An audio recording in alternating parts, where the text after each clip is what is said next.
Hello friends, welcome to the beauty of Ayurveda. Friends, आज के session में अपन फॉरेन बॉडी इन ईयर, ये वाला जो है हमेशा क्वेश्चन पूछा जाता है, तो उसके बारे में क्लासिफाई करेंगे।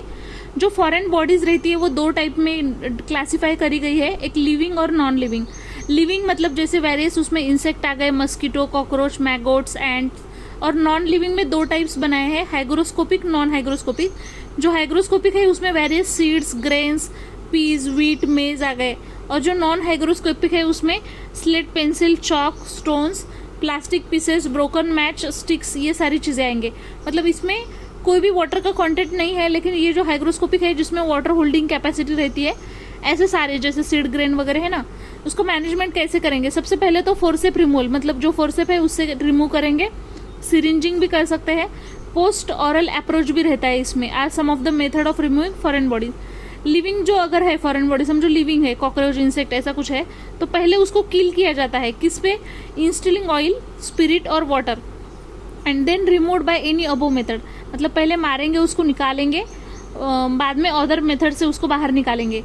हाइग्रोस्कोपिक अगर है, वाटर होल्डिंग वेजिटेबल जैसे foreign body, tend to swell up, वो अंदर ही जाके क्या होगी, स्वेल होगी, and get tightly impacted causing severe pain, उसकी वजह से बहुत ज्यादा पेन होगा।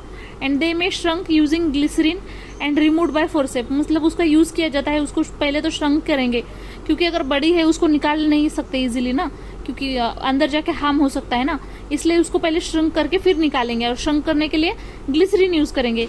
इफ नॉट श्रंक, अगर वो श्रंक नहीं हो रहा है तो microscopic removal with special instrument use करते हैं, जिससे अपन उसको रिमूव करते हैं। पहले उसको जनरल एनेस्थेशिया देंगे, और सिरिंजिंग इज कॉन्ट्राइंडिकेटेड, इसमें अपन सिरिंजिंग प्रोसेस नहीं यूज करेंगे। अगर नॉन हाइग्रोस्कोपिक है, ऑलरेडी वो श्रिंक ही है, नॉन हाइग्रोस्कोपिक है, तो उसको रिमूव करते हैं फोर्सेप से या फिर अदर इंस्ट्रूमेंट से। मैगोट अगर रिमूव करना है तो उसकी वजह से, मैगोट की वजह से बहुत सीवियर पेन होगा, स्वेल हो जाएंगे, ब्लड स्टेन डिस्चार्ज होगा अंदर से।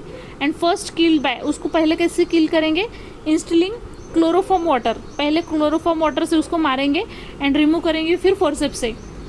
फॉल स्मेलिंग अगर ईयर डिस्चार्ज है तो is responsible for development of maggot, मतलब क्यों डेवलप होता है, तो फॉल स्मेलिंग जो ईयर डिस्चार्ज है उसकी वजह से मैगोट्स अंदर डेवलप हो सकते हैं। And syringing should not be done. Foreign body impacted deeply in the meatus, अगर वो बहुत ही अंदर डीपली चली गई है, specially beyond isthmus, should be removed by post aural approach.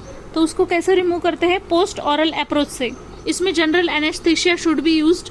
Non cooperative children, जो कोऑपरेट नहीं करते ऐसे बच्चों में क्या करेंगे, जनरल एनेस्थेशिया देंगे।